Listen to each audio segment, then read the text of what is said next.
Oh, well, shit. I just recorded this entire video about Treasure Planet and I thought it was really good, and then I realized I didn't record audio. So we're back. Um, but okay, Treasure Planet. I just finished watching it and I hadn't watched this movie in, I don't know, 10 years or so.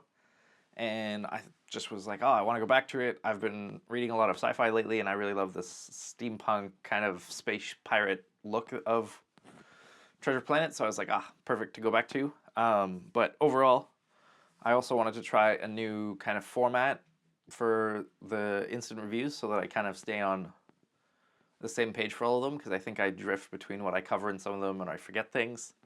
But what I wanted to cover was and in each of them, the kind of order too is the story, the acting, cinematography, in this case, the animation, and for the acting, I guess it's voice acting, and then the score, the editing, and the sound design. But the story of Treasure Planet, I think it's really great. I think it's super solid, super simple. You got kind of the MacGuffin at the start where it sets up the big adventure, call to adventure. Then you get your hero's kind of journey. But not, I don't feel like it's a classic one where, you kind of got like, oh, start, climax, whatever. Because it has the dynamic of Jim and Long John, which I think is really, really good. And their relationship is really neat, especially with Long John kind of coming around to him and everything like that. But yeah, it's great. It's Treasure Planet. As for the voice acting, the guy that played Long John, I thought absolutely killed it. His name is Brian Murray. And he really killed it in the kind of softer moments when he's playing a more emotional scenes and things like that between him and Jim, which was played by Joseph Gordon-Levitt. But yeah, and then when he goes into kind of the comedic moments at the start when he's first introduced, or then the serious kind of darker pirate moments when he is threatening all the different people. He just, yeah, absolute range. And then Joseph Gordon-Levitt killed it as Jim, but I always forget that it's Joseph Gordon-Levitt because he would have had to have been, I don't know, 20 or in his teen years.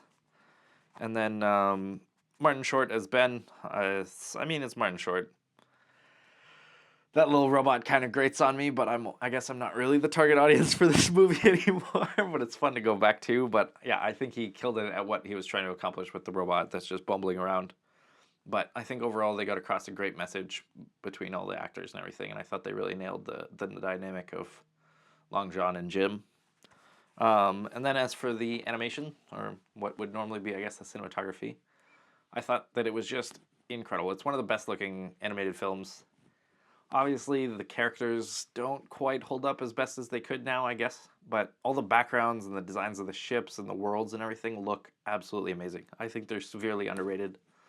Yeah, the look of the black hole and all the explosion and all the action scenes and the guns, it's a really cool film. It's got a really great aesthetic and really great look.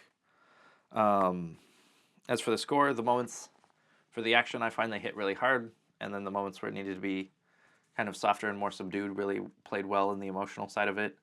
There was a needle drop it's like halfway through the film, but I can't think of what the song was, but I don't know. That song, I feel like it didn't play well or it didn't age well, but maybe I'm wrong. I should look up what it is and listen to it again, though. I don't know for sure. But then for the editing, I think this is not a knock on the editing either, but it was just really simple. I think they used a lot of simple cuts, didn't hold on anything too crazy long, didn't go any too crazy fast.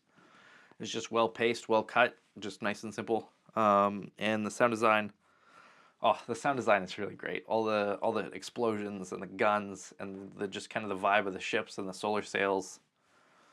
And you can hear the creaking of these ships, and I think it's really neat. I think they really nailed the feel of the pirate world. But overall, out of 10, I really want to give it a 10. Does it deserve a 10? Probably not. So let's go 8 or 9. I think it's a great film. I think it's severely underrated. I think people really need to go back and watch it. But yeah, that's all I got, and I hope the new format works well. But yeah,